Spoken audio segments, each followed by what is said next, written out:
এতে বড়াইলা কুয়ারে নারায়ণ টিকে যোগ্যরে জাইলে কলে নাই রে এটা ইয়া বলরে লড়ুনি ইয়া ঘরে ইয়ার গোটে নারী অছি শক্তি বৃন্দা তারি বলরে লড়ুছি সেই নৃসিংহ পুরাণ পীতাম্বর দাস কলে তাপারে বৃন্দাবতী শক্তি তন্দ হিলে বিনা সব কেতে জলন্ধর নৃত্য হে নহিব নিধন নহিব নিধন নিধন নহিব নিধন নহিব নিধন নিধন নহিব নিধন এ পুরো চিন্তা করে যদি বৃন্দার সত্যিত্ব বিনাশ নহব জলন্ধরটা মরিবনি নাই নাই নারায়ণ নিজ আগে জলন্ধর রূপ নেলে যুদ্ধ চালিছি নিজে জলন্ধর রূপ নেকি শক্তি বৃন্দা নিকটরে পৌঁছলে শক্তি বৃন্দাକୁ ରକ୍ତି ମାଗିଲେ ଶକ୍ତି ବୃନ୍ଦା କହିଲା ସ୍ୱାମୀ ତେମେ ଏଇଟା ହଉଛି ଦିନ ବେଳା ଆଉ ମଧ୍ୟାହ୍ନ ଏ ସମୟରେ କଣ ମତେ ରକ୍ତି ମାଗୁଛ ଗୋଟେ ନୂଆ କଥା ନା ମୁଁ ମାଗୁଛି ଦେ ସେଇ ସମୟରେ ବୃନ୍ଦା କହିଲା ସ୍ୱାମୀ ଦିବସରେ ରକ୍ତି କଲେ କଣ କ୍ଷତି ହବ ଜାଣିଛ ଆପଣଙ୍କର ବୃଷଭାନୁ ନନ୍ଦିନୀ ରାଜଜେମା ରାଧା ଦିନେ ଭଗବାନ କୃଷ୍ଣଙ୍କୁ ବୁଝେଇଲେ ଏ ପଦଟା ବୁଝେଇ ନାହାନ୍ତି କହିଲେ ପାହିଲାର ଜନି ଶ୍ୟାମ ଶ୍ୟାମ ଶ୍ୟାମ ହେ ଶ୍ୟାମ କହିଲେ ପାହିଲାର ଜନି ଶ୍ୟାମ ଶ୍ୟାମ ଶ୍ୟାମ ଛାଡ଼ ମୋ ପଣନ୍ତ କାନି ଛାଡ଼ ଏ ମୋ ପଣନ୍ତ କାନି ପାହିଲାର ଜନି ଶ୍ୟାମ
କୃଷ୍ଣଙ୍କୁ ବୃଷଭାନୁ ନନ୍ଦିନୀ ମା ରାଜଜେମା ରାଧା ବୁଝେଇଲେ ସେଦିନ ସତୀ ବୃନ୍ଦା କହିଲା ସ୍ୱାମୀ ଯଦି ଦିବସରେ ପ୍ରୀତି ହୁଏ ନା ଦବା ଟିକେ ଚା ଦିଅ ଦିଅ ଏଇଟା ଗାଉଥିବି ସେଟା ପିଉଥିବି ହଁ ଆମ ପରେ ସବୁ ଛୋଟ ଗ୍ଲାସ ପାଉନି ଆଇ ଏଇଟା ଭଲ ଚା ତାକୁ କାହା କରି ଦେଇଥବ ନିରୋଗିଆ ଚା ରଖିକି ଆମକୁ ରୋଗ ଦଉନ୍ତି ନାଇଁ ନାଇଁ ସେ ପିଏ ନାଇଁ ଆଜ୍ଞା ସେଦିନ ସତ୍ୟବୃନ୍ଦା କହିଲେ ସ୍ୱାମୀ ଅସମୟରେ ତମେ କାହିଁ ରକ୍ତି ମାଗୁଛ ନା ଯେ ବାସ୍ତବରେ ସତୀ ନାରୀ ପତିର ଶିରଧାର୍ଯ୍ୟ ପତିର ବାକ୍ୟକୁ ଶିରଧାର୍ଯ୍ୟ କରିବା ତା କର୍ତ୍ତବ୍ୟ ନାରୀର କର୍ତ୍ତବ୍ୟ ତୁ ରକ୍ତି ଦେ ସତୀ ନାରୀ ବୃନ୍ଦା ରକ୍ତି ଦେଲା ହେଲା ଯେତେବେଳେ ରକ୍ତି ପ୍ରଥମରେ ଆରମ୍ଭ ହେଲା ଚମକି ପଡିଲା ସତୀ ବୃନ୍ଦା କହିଲା କାହିଁକି ଚମକିଲା? କଣ ପାଇଁ? ଚିନ୍ତା କଲା ଏଇଟା ମୋ ସ୍ୱାମୀ ନୁହଁ। କେମିତି ଚିହ୍ନିଲା? କେମିତି ଜାଣିଲା ତା ସ୍ୱାମୀ ନୁହଁ ବୋଲି? ଆଚ୍ଛା ବଶିଷ୍ଠଙ୍କ ପୁଅ ଶକ୍ତି ବାବାଜୀ ଗୋଟେ ଶ୍ଲୋକ ଆଣୁଛି ଶକ୍ତି କଳ୍ପରୁ। କଣ କହିଲେ? ଅଣ୍ଡେ ଅଣ୍ଡେ ରତି ଭିନ୍ନ ଖଣ୍ଡେ ଖଣ୍ଡେ ଚନେଦିନି ତୁଣ୍ଡେ ତୁଣ୍ଡେ ସରସ୍ୱତୀ ମୁଣ୍ଡେ ମୁଣ୍ଡେ ମଣିଷଣା। କଣ ବୁଝିଲା ଆଜ୍ଞା? ସବୁ ଅଣ୍ଡେ ଅଣ୍ଡେ ରତି ଭିନ୍ନ, ଯା ନାରୀ ଯା ସ୍ୱାମୀର ରତି ଜାଣିଛି। ଇଏ ସିନା ଜଳନ୍ଧର ରୂପ ହେଇଗଲେ କିନ୍ତୁ ସେମିତି ହେଲାନି। ନା ନା ନା ଖଣ୍ଡେ ଖଣ୍ଡେ ମେଦିନୀ, ଆପଣ ମାନେ ମେଦିନୀ କି ଦେଖୁନାହାନ୍ତି, କୋଉଠି ଜଳ କୋଉଠି ପର୍ବତ କୋଉଠି ବନ। ସିନ୍ଧୁ କହୁଛି ଖଣ୍ଡେ ଖଣ୍ଡେ ମେଦିନୀ ତୁଣ୍ଡେ ତୁଣ୍ଡେ ସରସ୍ୱତୀ। ଆଚ୍ଛା ସମସ୍ତଙ୍କ ତୁଣ୍ଡରେ ଆଜ୍ଞା ସରସ୍ୱତୀ ବିଦ୍ୟମାନ କରିଲେ ତୁଣ୍ଡ ନେଇ। ଆଚ୍ଛା ମୁଣ୍ଡେ ମୁଣ୍ଡେ ମଣିଷାଣା। ଆମେ କଣ ମଣିଷ ନୁହଁ ଆଜ୍ଞା? ସଭ୍ୟ ମଣିଷ। ତାହେଲେ କଣ ମୁଣ୍ଡେ ମୁଣ୍ଡେ ମଣିଷାଣା? ବାପା ଏ ପରାଶର ଋଷି ତାଙ୍କ ସଂହିତାରେ କହିଲେ କଣ? ବୈବସୁତ ମନୁର ନାମ ମାନ ନୀର ମନୁଷ୍ୟ ନାହା। 6 ମନୁ, 5 ମନୁ ପରେ 6 ମନୁ ହଉଛନ୍ତି ବୈବସୁତ ମନୁ। ତାଙ୍କରିଠୁ ଆମେ ଜାତ ବୋଲି ବାପା ମାନେ ଆମ ନାମ ମନୁଷ୍ୟ।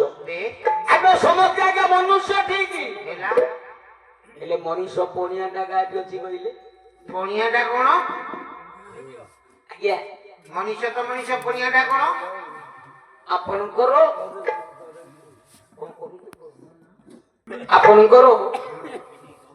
ଜାତି ପ୍ରାଣ ଉତ୍କଳମଣି ଗୋପବନ୍ଧୁ ଦାସ। ମଣିଷ ପଣିଆଟା କଣ? କଣ କଣ? କଲା ପର ଦୁଃଖ ଦେଖି ହେ ବାବୁ କାନ୍ଦେ ଯା ପରାଣ ମୋହତ ମଣିଷ ସେହି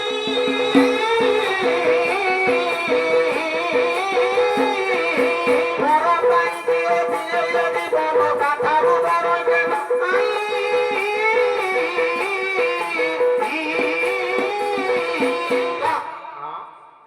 ଜାତି ପ୍ରାଣ ଉତ୍କଳମଣି ଗୋପବନ୍ଧୁ।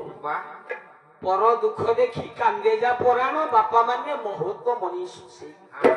ପରର ଦୁଃଖ ଦେଖିକି ଯା ପରାଣ କାନ୍ଦାକି ଆସିଏ ବାସ୍ତବରେ ମନୁଷ୍ୟ। ପର ପାଇଁ ଯିଏ ଥରେ ଜୀବନ ଦାନ ଦେଇଛି ଆଜ୍ଞା ତାଠୁ ବଡ ମଣିଷ କିଏ ଅଛି? ଆପଣ ମାନଙ୍କର ନାମାଚାର୍ଯ୍ୟ ବାଇଆ ବାବା ତାଙ୍କ ଗୀତାରେ କହିଲେ ମନୁଷ୍ୟ କାହାକୁ କହିବା?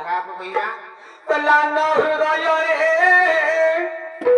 हे बाबू हृदय निसाई हे हृदय निसाई जिए थोरे देखी नाही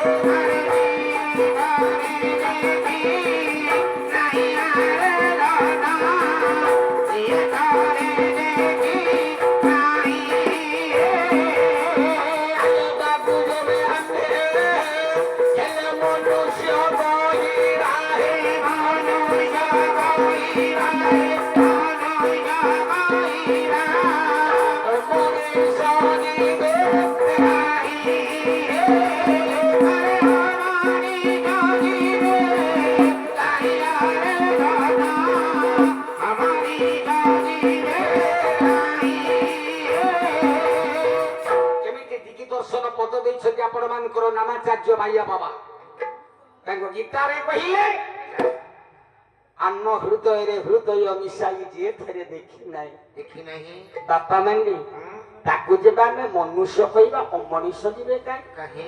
କଣ କହିଲେ?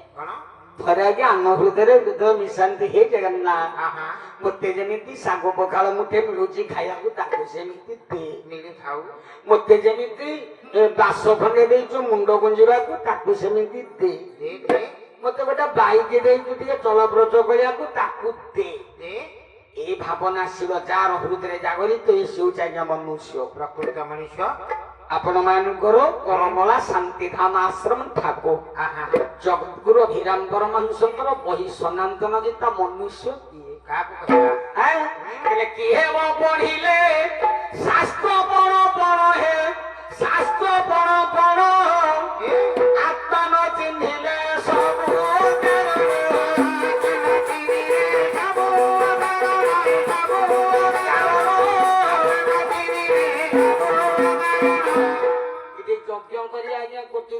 ଟଙ୍କା ଖର୍ଚ୍ଚ କରିକି ବ୍ରାହ୍ମଣ ଦେବତାଙ୍କୁ ଡାକି ହଁ ହଁ ହଁ ଏଇଠି ନାମ ସଂକୀର୍ତ୍ତନ କରିବା, ପାଲା କରିବା, ନାଟ କରିବା, ବିଭିନ୍ନ ପ୍ରକାର କରିବା, ଅନ୍ନ ଛତ୍ର ଦାନ କରିବା, ସବୁ କଥା ଏଇଠି ହେଲା। ହେଲା ଏଇଠୁ ଗଲା ପରେ ସେଠି ଯାଇକି 5 ଜଣ ବସିକି ଚିପୁଲି କରିବା। ଏ ତାର ଏତ ଧନ କୁଆଡୁ ହେଲା କିରେ, ତା ପିଲାକୁ ଉଠୁ ଆଣୁଛି କିରେ। ହଁ ହଁ ହଁ ଏ ଯଜ୍ଞର ମୂଲ୍ୟ କଣ, ସେ ପୁରାଣ ଗାଇବାର ମୂଲ୍ୟ କଣ, ସଂକୀର୍ତ୍ତନ ଶୁଣିବାର ମୂଲ୍ୟ କଣ? ଆଜ୍ଞା, ଆତ୍ମା ନ ଚିହ୍ନିଲେ ସବୁ ଅକାରଣ। ଥରେ ଆତ୍ମା ସାଥିରେ ଆତ୍ମାକୁ ମିଶେଇ ଦିଅ, ସେ ମନୁଷ୍ୟ। ବୁଆ ସତୀ ନାରୀ ବୃନ୍ଦା ଜାଣିଲା ଏଇଟା ମୋ ସ୍ୱାମୀ ନୁହଁ। ହେଇ ଏ, କିଏ କିଏ ରୂପ ନିଅ ରୂପ ନବ ହଁ ନ ପିସ ପରେ ଶରୀର ଭସ୍ମୀଭୂତ କରିଦେବି ରେ। ଭଗବାନ ଭୟରେ ଥରିଲା, ଆଉ କଣ ରଦ୍ଦି କରି ଉଠିଲେ। ହଁ ହଁ ହଁ ନାରାୟଣ ଚିନ୍ତା କଲେ ଗୋଟେ ସତୀ ନାରୀ ଯାହା କହିବ ହବ। କା ଫଳିବ କାହିଁକି ଆପଣଙ୍କର ପ୍ରାକୃତିକ କବି ରଙ୍ଗା ଯିବ, ହଁ ହଁ ଗଙ୍ଗାଧର ମେହେରଙ୍କର ବହି ଆଜ୍ଞା କିଚକବଧ। ଏ କହିଲେ ସାମାନ୍ୟ ନୁହେଁ ପତି, ସାମାନ୍ୟ ନୁହେଁ ପତି ବ୍ରତାମୟୀ ରେ।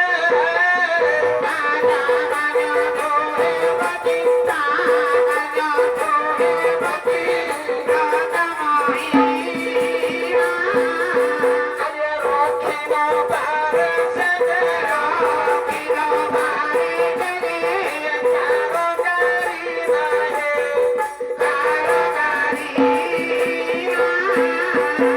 ରଖିବ ପାରେ ସେ ଯେ, ରଖିବ ପାରେ ସେ ଯେ, କାରଗାରୀ ନାରେ, କାରଗାରୀ।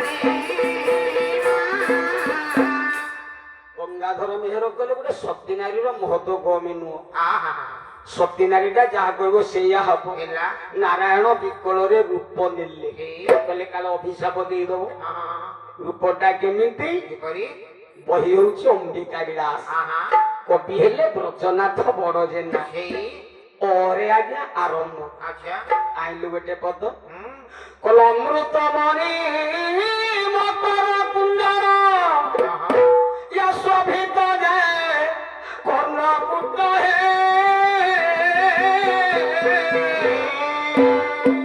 অক্ষয় কিরতি অবয়ব জ্যোতি অবনি করে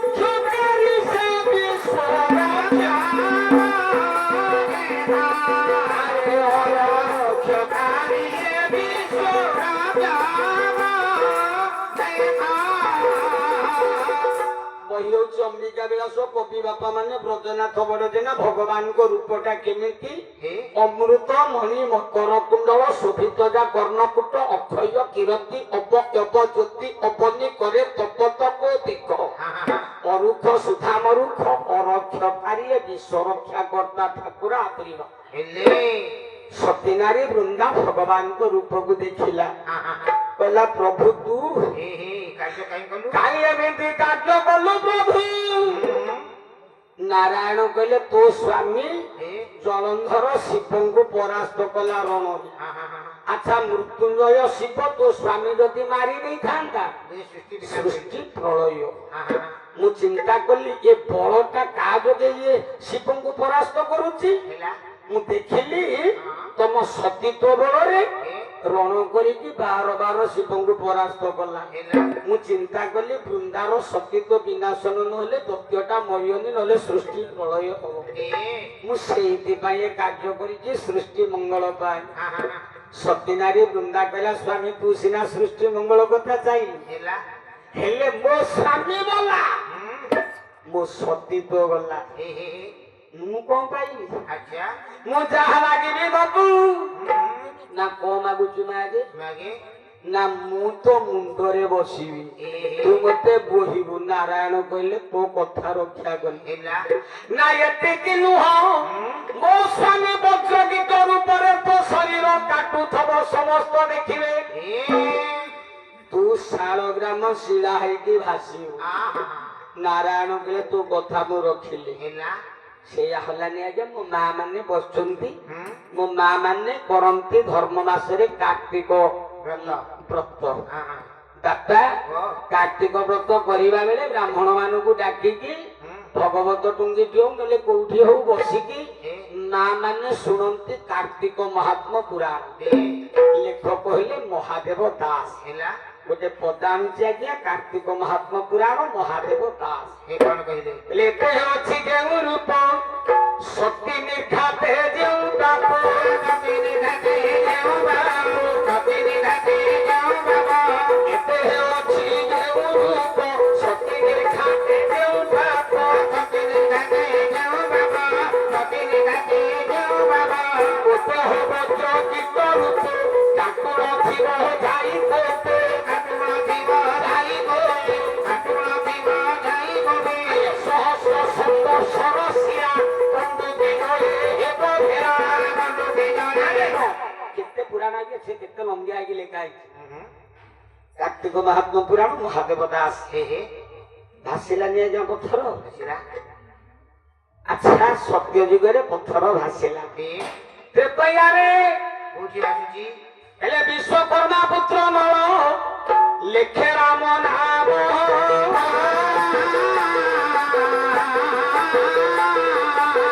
ସେତୁ ବନ୍ଧ ନିର୍ମାଣିଲେ ସିଂହୁରେ ଶ୍ରୀରାମ।